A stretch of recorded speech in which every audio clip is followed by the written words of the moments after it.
Naimbag nga rabi sa mga kamsat ko, maya pabingi sa mga kabalin ko, maayong gabi sa mga kasimanwa ko, mga mayat nga gabi sa mga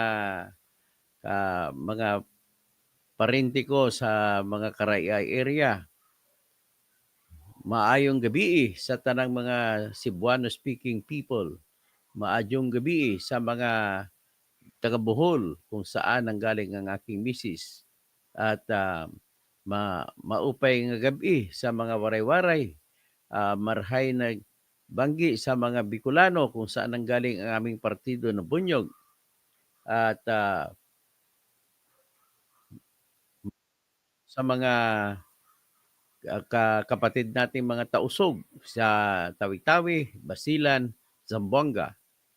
At mga mapya magabi sa mga pagat ago pagariakan sa tupad-akan sa BARM. May bago na namang chief minister, interim chief minister na si Makakwa, Abdul Rauf Makakwa. Malakas talaga to si Abdul Rauf Makakwa. Malakas siya kay BBM dahil mas malakas siya kay Lagdameo. So anyway, ano ba ito? Go live. An error occurred. Wait a moment. Okay. Edit. Na problema ako. Bakit kaya ganito? Okay, don't find it. So anyway, ang ating pag-usapan po sa ngayon ay isang good news. Sana po na nangangarap ako na ang aking pong profesyon ay dapat profession of truth tayo lahat. Ang profession natin lahat ay profession of truth. Na ibig sabihin, sa lahat ng galaw, pamimili natin sa ating personal na decision, naayon ba yun sa katotohanan? Tapos, hindi sapat ang katotohanan. Kung katotohanan lang, hindi po kayo mabubuhay ng maayos. Kailangan sa lahat ng bawat gawin mo ay bigyan mo ng katarungan. Bakit mo ginagawa yan? Ang mahirap po sa ating bansa, ang number one na sakit ng Pilipino ay hindi pa tayo hindi pa tayo lumaki ng maayos. We have not yet grown up to the supposed maturity. Oh, mature tayo. Tumanda ako, 60 years old ako ngayon. But then our thinking, isip bata pa rin tayo. Anong pruweba ko sa isip bata natin? Pagkakaisip bata natin, nakikita ko yun sa mga politiko natin. Number one, ang pinaka-problema sa ating mga kababayan ay parang wala lang sa kanilang hindi mahalaga sa atin yung dangal. Bakit po? Pero mahilig tayo pumatay kapag nagalaw ang ating ego. Lalo na sa mga pagariakan, mga pakatahan sa BARM, mga tausog. We have not grown up. Konting salita ng iba, naghimutok, kaya nagkaroon ng patayan, nagkaroon ng rido. We have not grown up. Hindi pa tayo tumanda. Nakikita natin sa lahat ng politiko natin. Wala po ako nakitang exemption ata. Sino ba nakita kong exemption? Every administration, except kay Cory at saka si Noynoy Aquino, merong driving force, merong motibo na mapapanatili sa pwesto. Sa ating kasi pagpwesto, iyan ng lahat. Diyan mo kukunin ang kayamanan mo. Diyan mo kukunin ang iyong dangal. Diyan mo kukunin ang kapangyarihan para sa pamilya mo.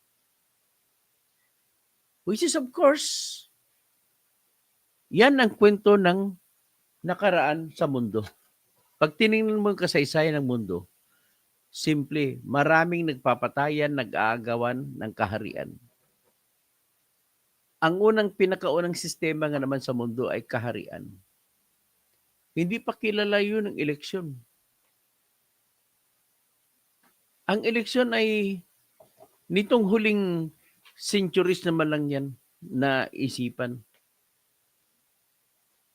Dahil sa mga liberal-minded at mga philosophical thoughts kagaya kay John Stuart Mill na sinasabi nila yung totoong kapangyarihan sa isang komunidad ay nanggaling sa mga lahat ng kasapi sa komunidad. At kung mayroong mapili, kailangan kasi may leader eh. Yung komunidad hindi gagalaw kung walang leader. And the same manner, yung komunidad pag lumaki, magiging bansa.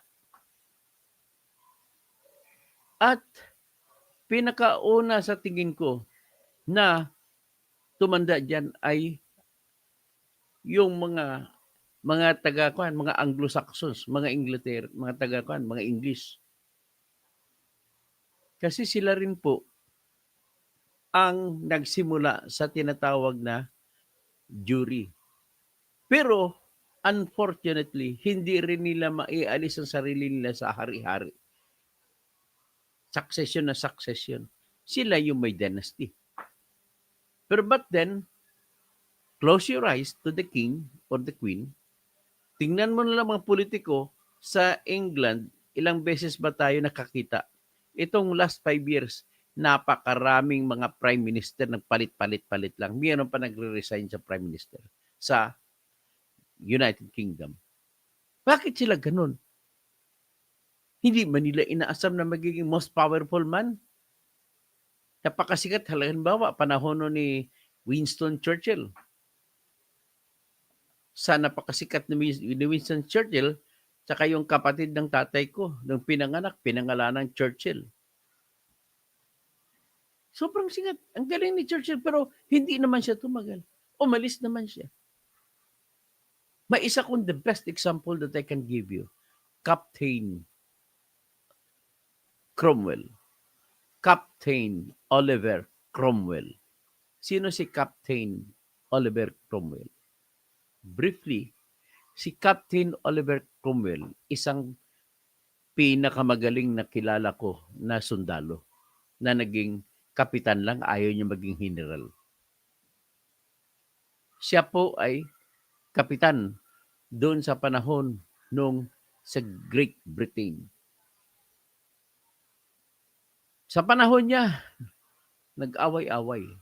May mga leader dito, kabilang mga grupo ng mga gusto mang-agaw na magiging hari. May sa kabilang hari. Tapos yung umupong hari ay tinatag ruthless. Ano ibig sabihin ng ruthless? Malupit. Kaya, siya na isa sa pinakamagaling na sundalo ng Great Britain, may mga hawak siyang mga unit, mga military men. Anong ginawa niya? Ang ginawa niya po, nung nagkagulo-gulo ang House of Lords and House of Commons, kasi gagaya sa Senate sa atin, Senate tsaka House of Representatives. Yung House of Representatives, yun yung pangmaramihan. Yung mas mataas na antas, yung Senate sa atin. Sa atin naman, ang House of Commons, yan pababa. Kasi dalawang uri lang tao sa Britain. Mga commoners at sa mga noblemen. Yung noblemen, diyan grupo yun ng hari. So, House of Lords, kaya Lord sila. So, House of Lords at House of Commons, nagkagulo-gulo yan.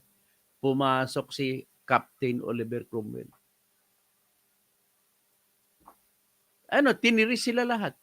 Pagkatapos nagapi niya na yung mga kalukuhan, mga corruption sa House of Lords at saka House of Commons, ang ginawa niya, umalis na lang siya. Tinawag siya kasi ang hari ata hindi niya pinatay. Nagapi niyang hari na na mang-aapi, kumbaga terrorist ang hari. Di ko parang hindi hinayaan na lang niya ang mga natira. Sige, bahala na kayo diyan.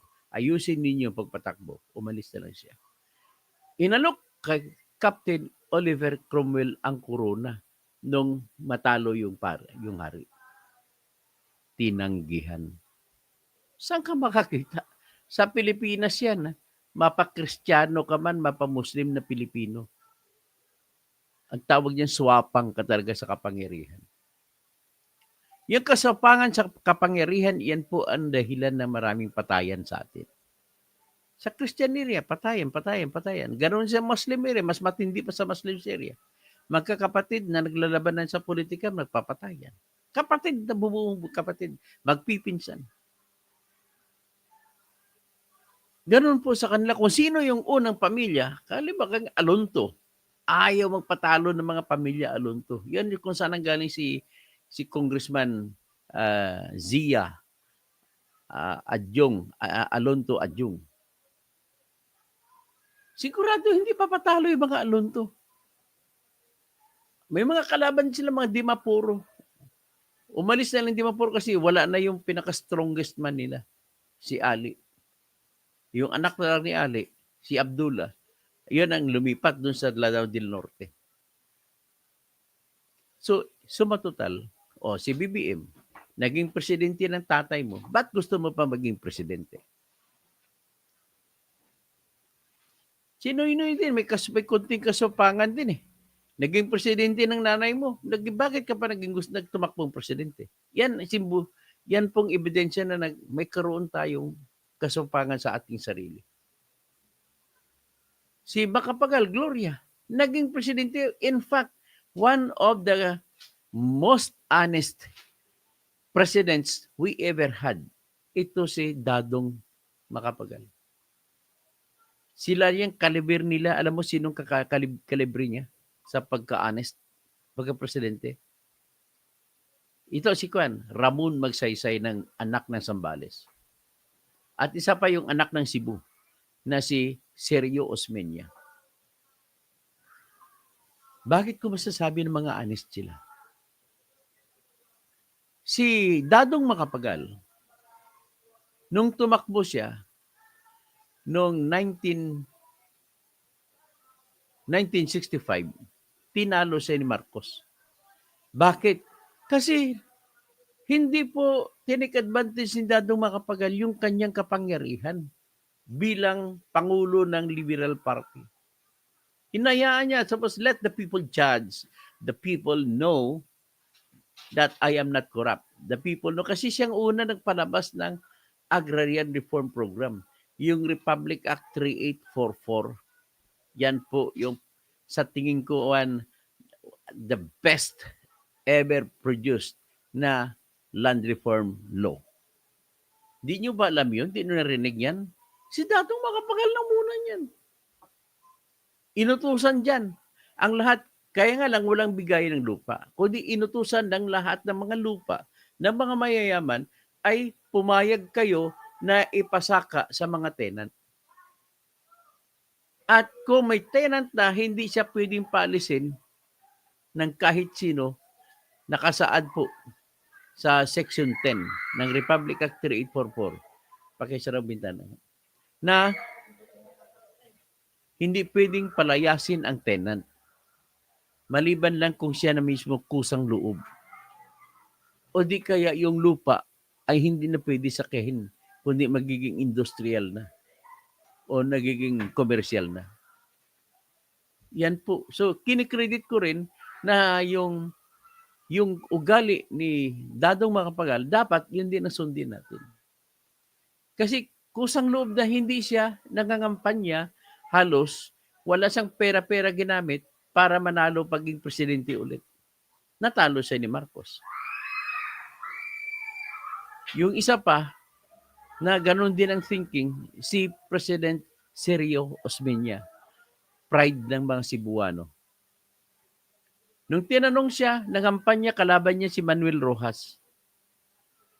Ang katwiran niya, I don't need to tell every Filipino who I am. They know me Wala akong ninakaw. Si Manuel Rojas naman, ikot ng ikot sa buong bansa. Ayun, nanalo si Manuel Rojas. Ano ba yung reputasyon ni Manuel Rojas bago siya naging presidente? Siya po dati ay number one, first bar top notcher. Pinag-abogado siya. Pinakauna siya naging top notcher sa bar exam. Estudyante siya ng parang pioneer student siya ng UP College of Law. Na ang UP College of Law ay itinayo ng Amerikano na si Justice George Malcolm. Kaya magugulat na mga graduate sa UP Law. Bakit may Malcolm Hall? Sino ba si Malcolm? Ayan, si Malcolm, ang patayo ng UP College of Law. Isang Amerikano na naging Supreme Court Justice. Sa kanya natin nakuha ang lahat ng mga idea patungkol sa prinsipyo na mula sa UP, nagkaroon ng iba-ibang eskwelahan sa buong Pilipinas at yung mga aral na nakuha sa UP ay kumalat sa buong Pilipinas. So ngayon, sino si Rojas? Kinasuhan din si Rojas ng panahon ng Hapon na nakipag-collaborate sa Hapon. Pero anyway, na-acquit siya. Tumakbo siyang presidente, nanalo. Pero hindi siya tumagal kasi habang nagtatalumpati siya sa Clark, na-stroke, patay. Pumalit si President Elpidio Quirino. Kaya naging presidente si Elpidio Quirino. Si Elpidio Quirino naman, tumakbo, tinalo naman siya ni Magsaysay, Mambu Magsaysay. Si Ramon Magsaysay, isang mechanical engineer. Bago siya tumakbong presidente, nagiging nagiging defense secretary siya ni Quirino. Siya ang naging ang binigyan ng parangal kung bakit maraming sumurinder ng mga rebuilding komunista noon sa panahon ni Magsaysay. Because of that, nakalaban niya si Quirino, Mambu Magsaysay, nanalo. Ang kanyang vice-presidente ay si President Carlos P. Garcia na anak ng Talibon, Bohol. So namatay si Magsaysay dahil sumakay siya sa eroplano, nahulog ang eroplano na crash doon sa Mount Manunggal sa Cebu. Kasi may event sa Cebu doon, attend siya. Ang narinig ko sa mga lolo ko, nung buhay pa mga lolo ko, kwento nila, sobrang bilib sila kay Magsaysay. Bakit po? Akalain mo, pumunta sa Coronadal, bayan, bagong bayan pa lang yun. Tapos naglalakad na bilang isang ordinaryong tao. Tapos yung mga pulis doon, sinubukan niya. Naghulog siya ng basura. Hinuli siya ng mga pulis. All the while, ang hinuli nila si President Magsaysay. Ganun po si Magsaysay, mahilig magpanggap. Pumupunta sa iba-iba't lugar. Hindi siya nagpapaalam na siya ay presidente. Kaya mahal na mahal siya ng tatay ko, umiyak talaga nung namatay siya sa eroplano. Wala na tayong mga leader na ganun. So ngayon, kinikwento ko yan, imbis na tumatanda tayo ng paganda, nagpapaurong tayo. Ang mga leader natin sa bandang huli, sino pa ba ibang magaling na leader natin? Na ang isa pang mga leader natin na kategorya nila nun, ilang beses po inalok na magiging tumakbong vice president si Arsenio Lacson ng Manila. Mayor siya ng Manila. Tinanggihan niya lahat. Panahon ni Magsaysay, kinukuha siya ni Magsaysay na vice president, tinanggihan niya.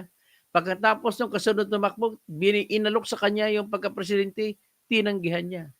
Ang huling nag-alok kay Arsenio Lacson na magtumakbong presidente ay si Ferdinand Marcos Sr. Sinabihan niya ni Marcos Sr. si Arsenio Lacson, Mayor, kasi mayor siya, sikat siya na mayor eh. Mayor, pwede bang tumakbo kang presidente? sa kondisyon na ako vice president mo, tutulungan ka namin. Ganun po kasikat si Arsenio Lacson nung araw.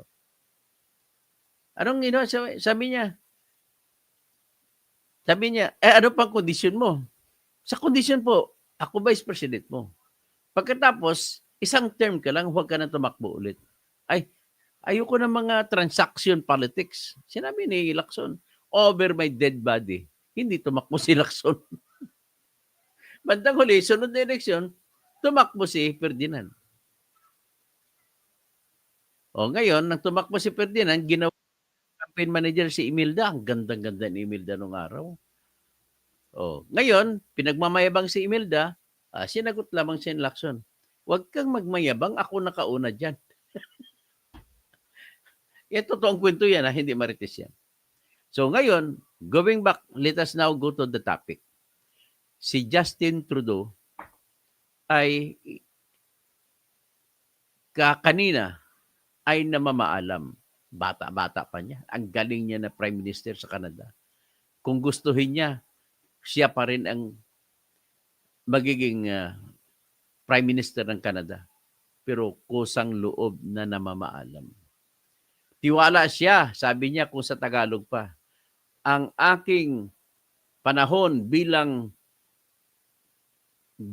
isang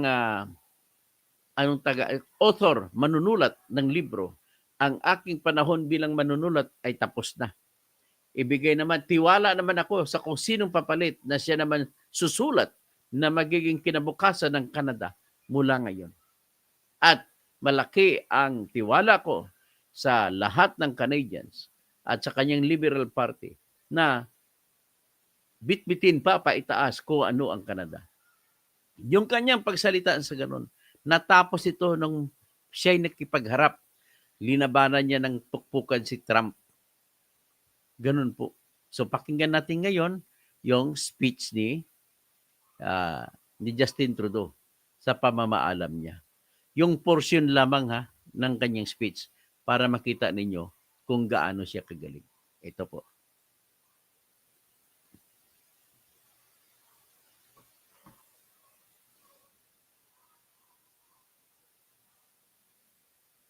O yan, nakita niyo ba si Justin Trudeau? Yan si Justin Trudeau, Prime Minister ng Canada. At inaalay ko ito sa mga Filipino-Canadians.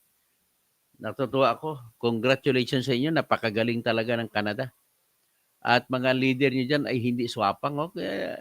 Sa tingin ko, ito na si Justin Trudeau ang pinakapuging naging pangulo o presidente o leader ng kahit anong bansa. Wala nang tatalo din sa kapugian. O yan, pakinggan natin si Prime Minister Justin Trudeau.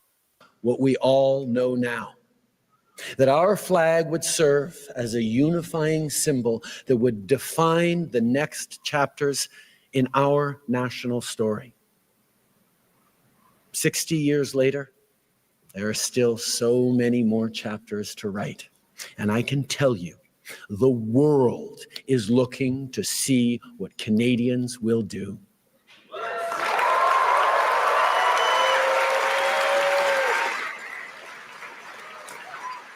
So let us not dwell on all the great things we've achieved over the past 10 years.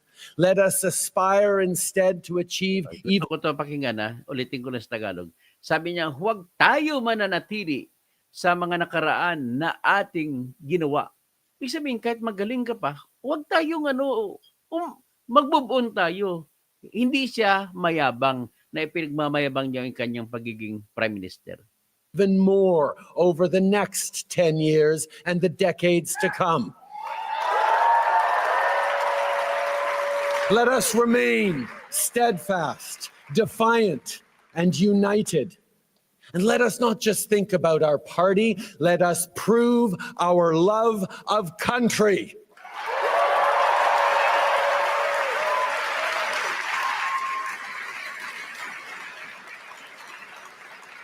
As your leader, as your Prime Minister, I have done my level best each and every single day to help build a country that stays worthy of all Canadians.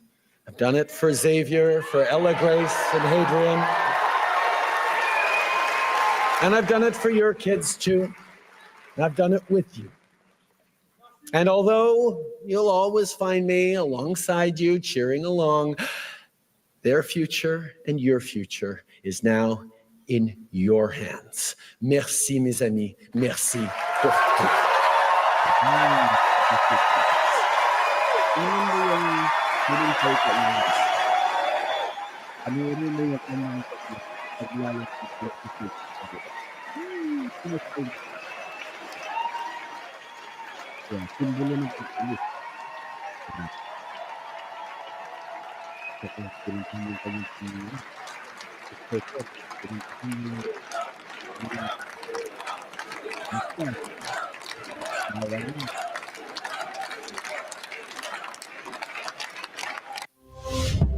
proud.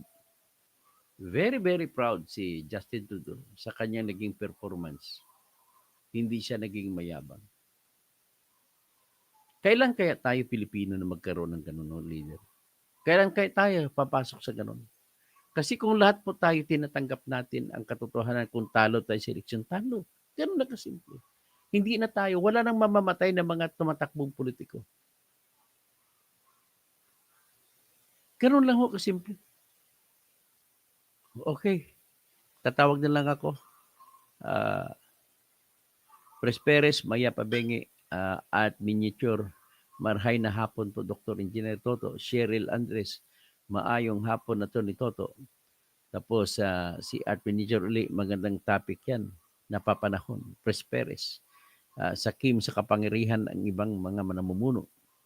Drake De Vera, gaano gansang hapon Toto.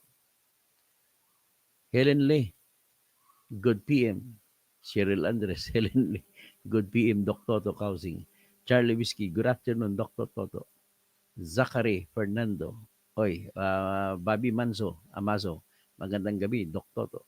Dwight Martires, maayong gabi.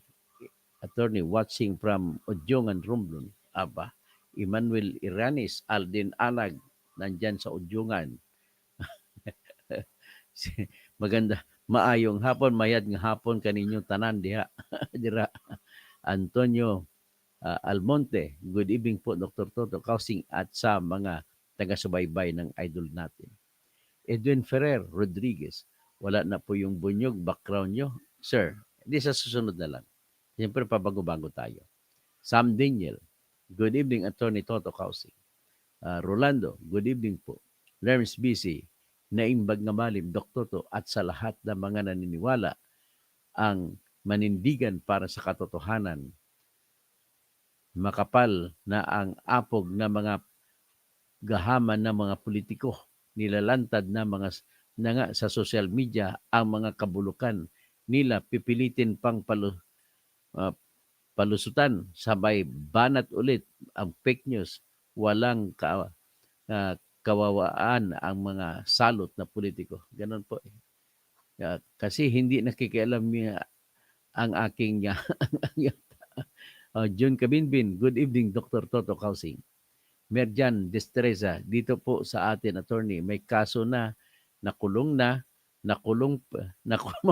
may pending na kaso, nakakatakbo pa rin. Ay nako, Filipino first policy. Yan, batas na may butas, tama si Merjan Destreza. Hermes Polyoso, magandang hapon. Bernardo Inbidula Ignalagim, good evening, Kabonyog, Senator Dr. Toto Kausing, watching from Barangay, Quezon City. Gia, good evening, Sir Toto. Helen Lee, hi, good evening. Tapos, si Lorna Makawili, good evening po. Si Polo Carpio, Delicadeza, meron si Trudeau na wala sa trapo. Wonder Mike, maayong hapon, Attorney Kausing. Mukong Lopez, Cheryl Andres, Wonder Mike, puro bolusabos, kurakot ang iniisip, kawawa ang bayan sa mga nakaupo na ngayon. Christopher Talabocon, good evening, Engineer Dr. Toto Kausing. May natutunan ako sa iyo ng history pampolitika. Salamat po. 3D, good evening, napanood ko rin ng live. Good evening, Dr. Bonyog Kausing. Salamat po, 3D. Romeo Bailas, Antonio Almonte, Attorney Leni Robredo ang tanging matinong nanindigan kas lipak isagot mo ulit ay si Attorney Lila de Lima na hindi nangaswapang Heriberto Filemon Enjapi. Mukhang naiputan ata ni Trudeau si Trump. Kaya naisahan niya si Trump. Si Trump kaya swapang eh. Naging presidente ka na, tatakbo ka pa ulit. Ay nako. Kaya kita mo, nakawindang-windang ngayon. Lumalabas na swapang talaga siya. Sino ngayon ang totoong presidente sa Amerika? Si Elon Musk. Pasensya na mga subscribers ko na bumuto kay Trump ha. Ang totoong presidente po ng Amerika ay si Elon Musk. Hindi po si Trump ang presidente. Ang kita mong dami-dami, libo-libo pinatanggalan ng trabaho. Hindi ko maisip kung... Anyway, mas bright pa naman sa akin kasi billionaire siya eh. At hindi ako pwede, wala akong karapatan magsabi na mas magaling ako kay Elon Musk kasi pinakamayamang tao sa mundo. So, Ami Giban at Dr. Atty. Toto kasi mag-umpisa lang ang malaking korupsyon ng panahon ni Marcos. Tama ka, sa panahon ni Marcos. Kita mo, ibinigay kong example, panahon ni Sergio Osmeña, si Quezon. Walang korupsyon noon. Panahon ni, pagtapos ni Quezon, si Osmeña, tapos si Osmeña, si Manuel Rojas. Although, hindi natin napagbigyan si Manuel Rojas kasi namatay siya. Pero kung nabuhay siya, maaaring corrupt din siya. Ang balilulo ni Rojas yun. Ang kasunod yan, hindi rin siya gumamit ng kanyang kapangyarihan para manalo. Si President Carlos P. Garcia, na anak ng Talibon, Bohol. So, natalo siya ni Macapagal. Si Macapagal naman, Dadong Macapagal, ay hindi rin gumamit ng kanyang kapangyarihan, natalo siya ni Marcos. Kaya hindi siya nagguha kasi ng pera para makaikot ng mga kampanya na marami. Hindi sila namigay ng ayuda. Yung araw, walang ayuda. Kung sa Ilonggo pa, ano ba isa ng ayod? Sige lang, ayod ng ayod. Okay. Antonio Almonte, Attorney Respicio ay nagpapatunay na may magic noong election. Tama po.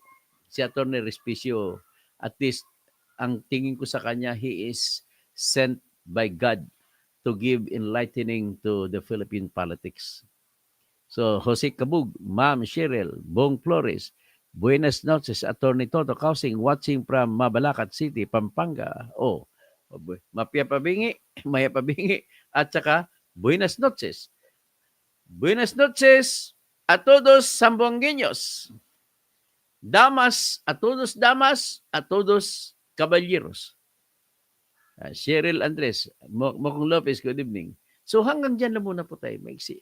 Ang contribution ko ngayon ay para sa good topic na para mabuksan din naman ang kamalayan natin. Sana matigil na yung patayan sa mahal kong bayan dyan sa Barm. Ruos at Padakan. Makanta mga siguro ako ng salitang Maranao na ako na Timog Cotabato na asin. Ubay mga pag-ari ko dun sa kan balita.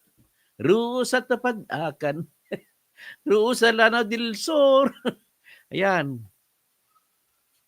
So, lahat ng mga Muslim na nagra-Ramadan ngayon, God bless all of you. Allahu Akbar. Alam ko, kumakain na kayo ngayon, alas 6 na. So, happy meal, happy family together. Because there is no better way than all members of family eating together after the feast of the morning Ramadan. So, Bismillahirrahmanirrahim. Assalamualaikum warahmatullahi wa barakatuh. Sa mga pagari, pakat, akan. Sa mga tausog mambo. So, yan magandang gabi sa inyong lahat. Sana si Bongbong Marcos maisip niya to, there is that great, much greater glory in what we call as distancing yourself from the urge of getting power. andyan yan. Bantayan mo yung pinsan mo na tambaluslos. Sigurado ko mang-aagaw ng poder yan. Kung hindi ka lang pinsan yan, titirahin ka niya yung patalikod. Ni BBM. Ikaw naman, BBM. Naging presidente na tatay mo, your family has already contributed worst for the Philippines. Dapat hindi ka na, wala na kayong pagkarapatan na tumakbo ulit. Kayo naman mga senador, nagpapa-re-elect kayo, ha? Mga senador na kayo, gusto niyo pa mapahalal ulit. Wala kayo kasing swapang. Dapat sa inyo, nanggaling pa kayo sa pinakamalaking farm. Ano yung pinakamalaking farm? Sabi naman ni Ted Filon, alam mo, Deji Chacha, nanggaling ako sa isang farm. Anong farm yon? Sa Crocodile Farm. Ayun.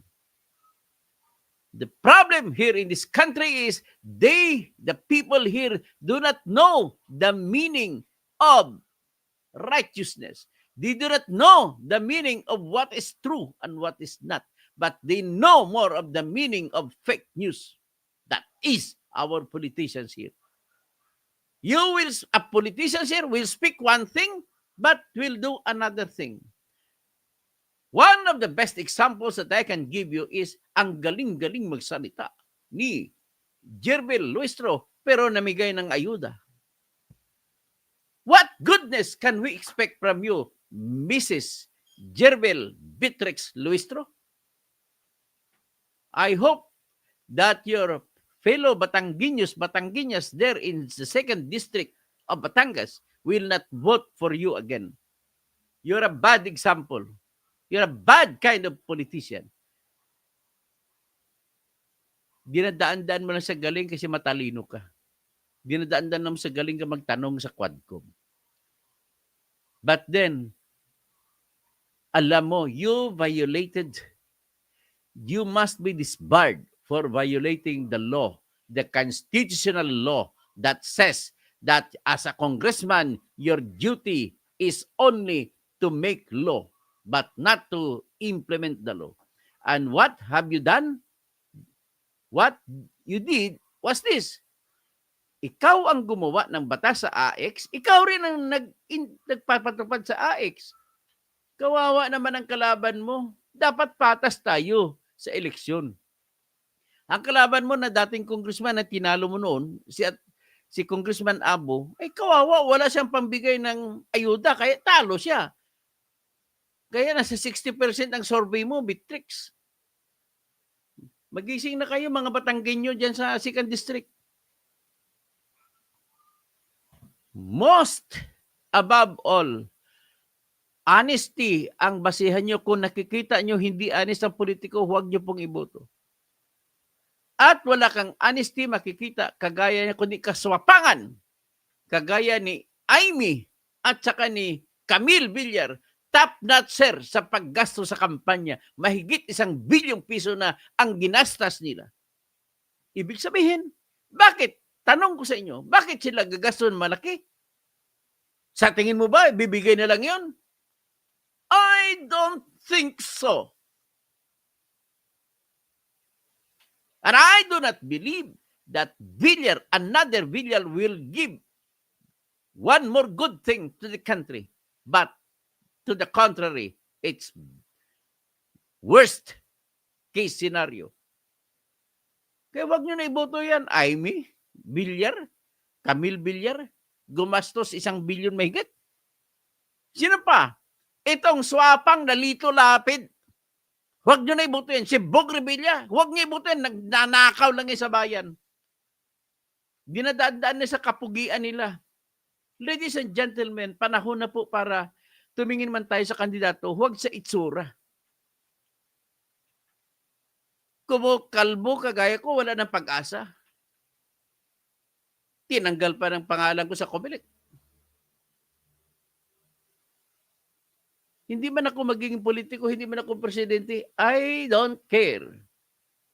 Kasi kung gano'n man mangyari, kaya ko ibuhayin sarili ko. Papayamanin ko na lang sarili ko. Pero, don't worry. Kasi kung marami na ako, mamimigay din ako. It just so happened that I could not get anything more than I could because I don't have any license to act as lawyer. Gano'n na kasimple. Kaya lahat mo tayo, cha-challenge ko sa inyo, ito na lang gagawin ko swapang, di swapang challenge. O lahat, di swapang challenge. Ipapakita ko everyday kung anong hindi kasapangan. Example, natutuwa ako, may mga taxi driver pa tayo kagayan sa Iloilo.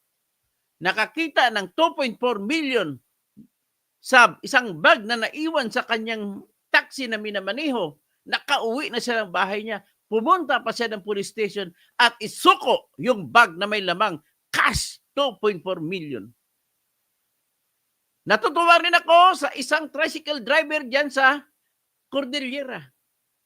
Nakakita rin siya 2.7 million. Natutuwa ako. Sinauli niya sa pulis. Natutuwa rin ako dyan sa isang janitor sa NAIA. Ilang beses siya nasubukan, 5 beses siya nakakita ng maraming pera at 5 beses din niya binalik. Pinalost and found niya, pinatawagan niya kung sino nakaiwan ng mga pera, mga dolyares, milyones pa. Asan na sila nito? Dapat yan ang mga politiko natin. I dare you. The only way for us to prosper from these doldrums is for us to enable ourselves, to conquer ourselves, that we can now vote even those politicians who do not have beautiful faces, who are not handsome, but yet they have the handsomest brain and honesty. The best qualifications for one to lead in a country in any position as a politician are only 2 things. 2 things.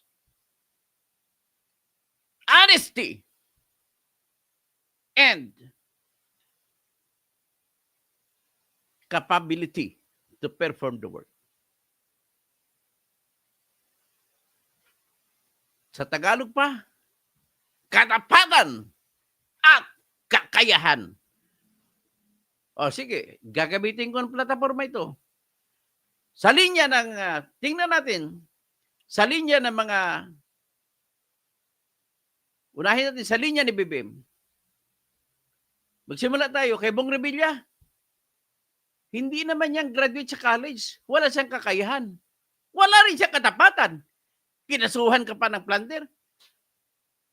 Absuelto ka nga ng Sandigan Bayan sa plunder, pero inutusan ka naman sa Sandigan Bayan na ibalik mo ang 124 million at hanggang ngayon ay hindi mo sinauli. So, meron ka bang katapatan? Wala. Meron ka bang kakayahan? Sa isip, sa trabaho na gagawin mo? No wonder ang ginagawa-gawa ang proposal ng mga batas, mga walang kwentang batas. O, tingnan natin si Lito Lapid. Lito Lapid, ikaw ang isa sa pinaka-kurakot na tao na nakita ko, na subaybayan ko.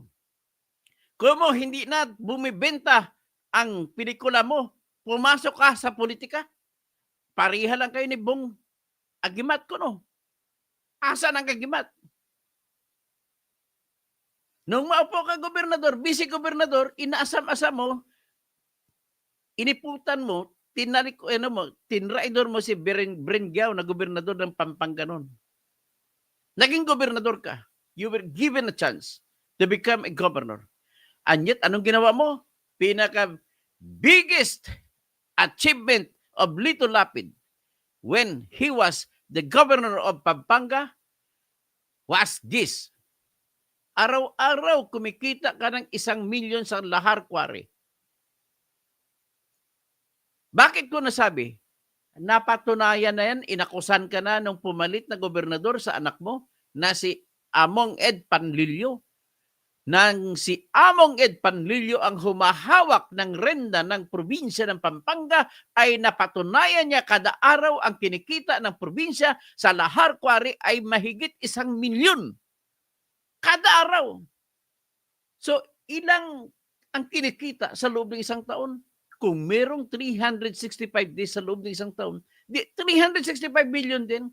At bakit mo ni-report, Mr. Lito Lapid, kada taon na ang kinita ng Pampanga sa lahar ay 30 million lamang?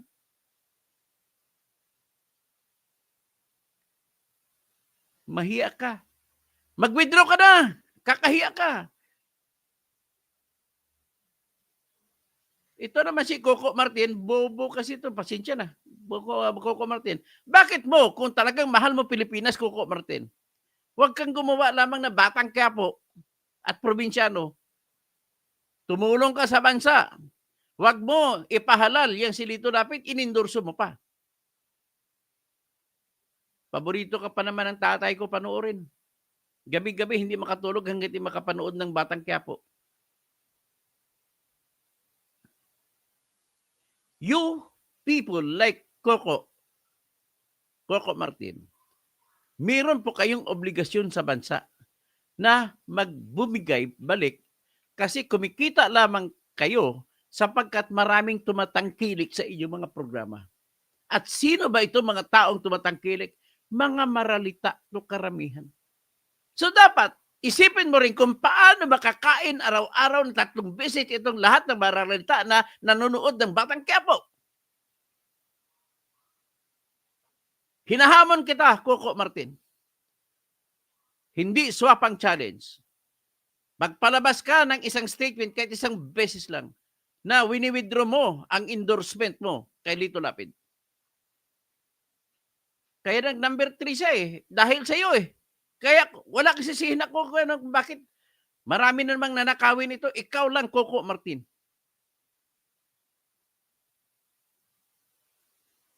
Sino pang iba dyan? Tingnan natin ito, si Pacquiao. Ano makikita mo kay Pacquiao? Idolo ko siya sa boxing. Idolo ko siya. No doubt, kahit sinong Pilipino nag-idolo sa kanya sa pagboxing. He is the best example of what should we do as male in order for us to be champions in our endeavor. Yung dedication niya sa kanyang pagiging boxing. Kaya lang, kahit anong dedikasyon niya, may problema si Pacquiao sa katapatan. Bakit ko nasabi? Di ba, lagi ka nagkakasino, papatalo ko 10 milyon isang araw.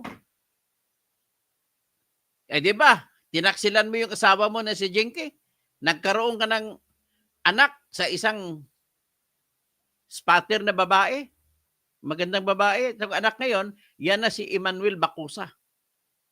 Yan ang boxer na magaling na rin. Hindi mo pinapagamit ang apelidong Pacquiao sa kanya. Pero anak mo yon. Ibig sabihin, sa sukatan, kung mayroong kang katapatan, 0 kayo, Pacquiao. Sa kakayahan, kulang pa po ang edukasyon mo. At balita ko pa, yung pagiging master mo pa sa na kurso mo na kinuha mo sa Pamantasan na Makati ay ano pa? Sinindikato mo pa. Hindi ka totoong nag-aaral.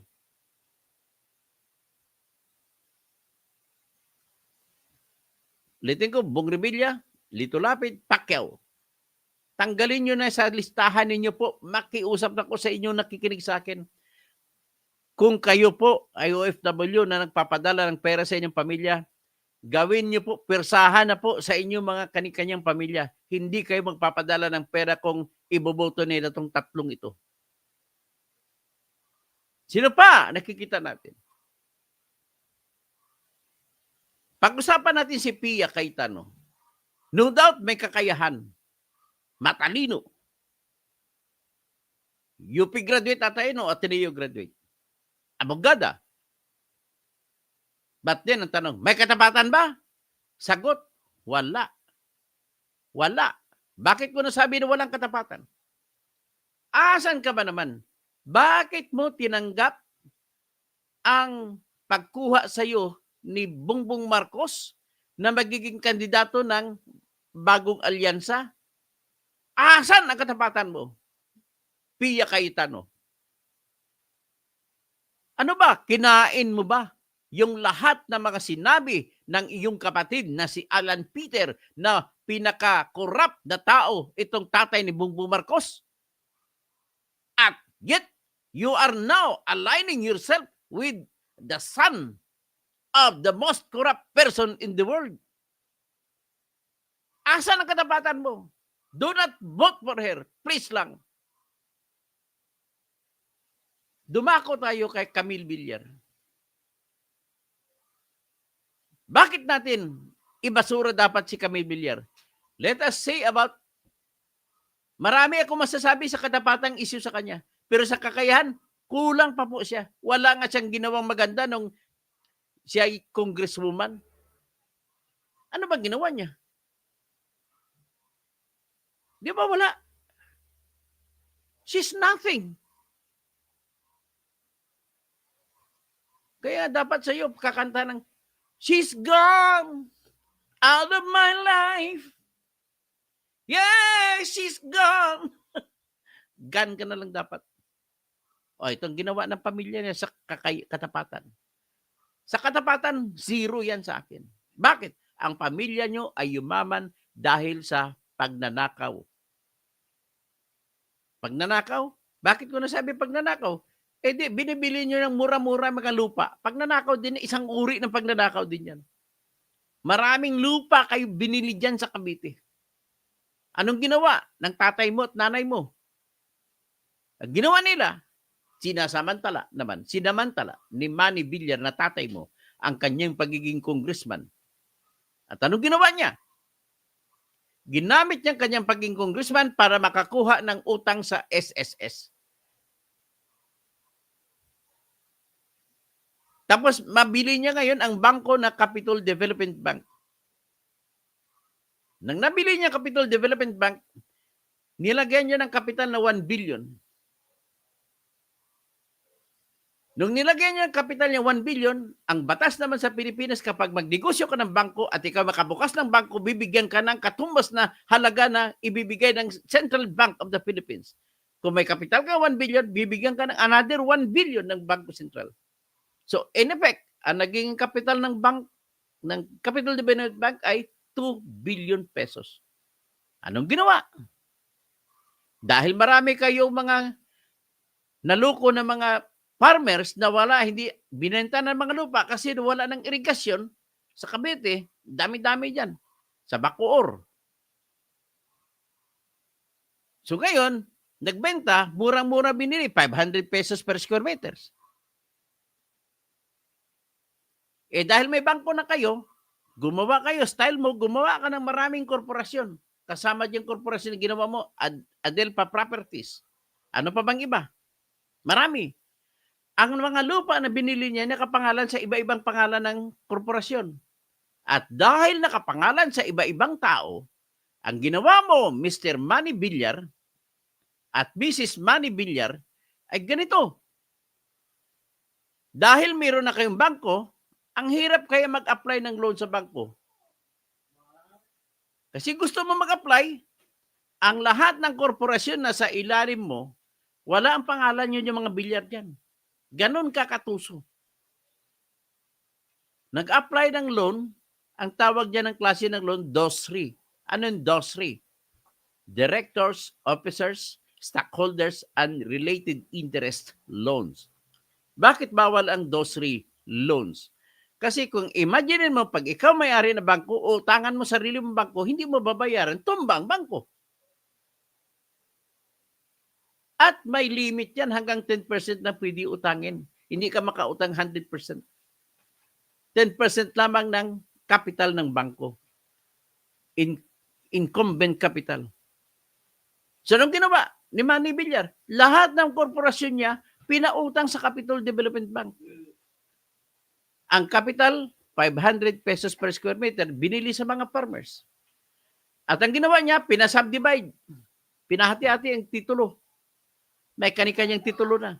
At nag-apply pa sa municipal assessor. Anong ginawa sa municipal assessor? Diniklara niya na 10,000 pesos per square meter ang halaga ng lupa. Binili mo ng 500 at diniklara mo na 10,000. So ngayon, ito na ngayon, gagamitin mo na yun ng mga collateral. Magsasangla ka ngayon sa sarili mo bangko, Capital Development Bank. Ang batas sa pagpautang, usually, kung magkano halaga ng lupa, 30% lamang po ang ibibigay kong pautang sa iyo. So kung 10,000, 3,000 ang pinautang ng Capital Development Bank sa mga lute na sinangla ni Villar. So nagbubuo siya, kumuha na naman siya maraming pera. Marami naman siya project bago. So anong nangyari? Hindi binayaran ang lahat ng lupa na ginamit sa sangla. Hindi binayaran. Ibig sabihin, rematado. Nung rematado, hindi nakakolekta ang bangko ng Capital Development Bank, sarado. Bank run. Wala nang may gamit na pera. Puro lupa. Hindi naman pwede ibigay sa depositor ang pera, ang lupa. Anong nangyari? Di, sa ilalim ng batas, nirimata ng Central Bank of the Philippines ang lahat ng lupa. Ang galing. Ha? Kapital mo 500 pesos per square meter na ibenta mo pa sa Central Bank ng 3,000 pesos. Grabe. Ganon po ang katapatan ni wala zero sa katapatan niya yung mga bilyar na yan. Si Mark Villar, ang kapatid mo. Siya yung sekretary ng DPWH nung ginawa yung Kabagan Santa Maria Bridge na lumagpak to yun. He must be blamed. Bakit? Sekretary ka, hindi mo minonitor. Ang problema po sa ating bansa, sa design, wala po competent ang mga Filipino engineers sa pag-design. Tandaan nyo yan. Magagaling ang mga school natin sa pagtuturo ng civil engineering. Pag nag-aral ka ng basic civil engineering, kasama si tinuturo niya structural engineering.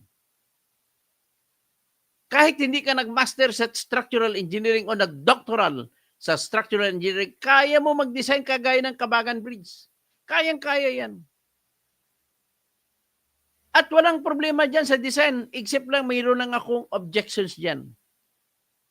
In the long run, dapat may mga brace pa ka eh. Yung rod, steel rod, pa ganun-ganun ng lahat. Maganda sa tingnan. Pangit kasi tingnan kung mayroon pang brace.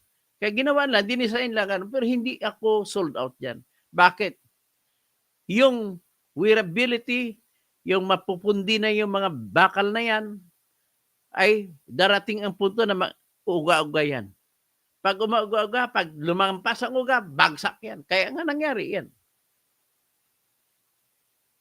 So, zero ka sa katapatan, zero pa sa kakayahan. Camille Villar. Do not vote for her. Let us go to Amy Marcos. Si Amy, no doubt, matalino. Kaya na matalino niya, pinasok na ng pagiging tuso ng Marcos. Yung aral sa buhay ng tuso. At yun naman ang dahilan kung bakit zero ka naman ngayon sa katapatan. You cannot go out of yourself to say that you will be against your father. Because the only way for you to gain my trust is kung kaya mo isikway, Ilonggo sikway, o Cebuano, kung kaya mo itakwil ang iyong ama. Hanggat hindi mo itakwil yan, hindi kita ibuboto. I'm not recommending for you to vote for her. Binigyan na natin sila ng panahon, wala naman sila magandang nagawa. At besides, parehas sila ni Camille Villar, mahigit 1 billion na nagasto sa pangangampanya. What will you expect to a person who has spent 1 billion pesos just to campaign? Will you vote for her? Ganun po ang puntos ko dito. Sino pang iba? Si Kipiya Cayetano, si Ramon Revilla, si Lito Lapid, si Pacquiao, si Camille Villar, si Amy Marcos, si Francis Tolentino, kung tinraidor niya yung kanyang DDS boss dati na si Duterte, na siya nagpapanalo sa kanyang pangampanya sa eleksyon, ay tatraidorin din kayo niyan. Kaya wala siyang katapatan. Pero no doubt, may kakayahan yan, abogado eh.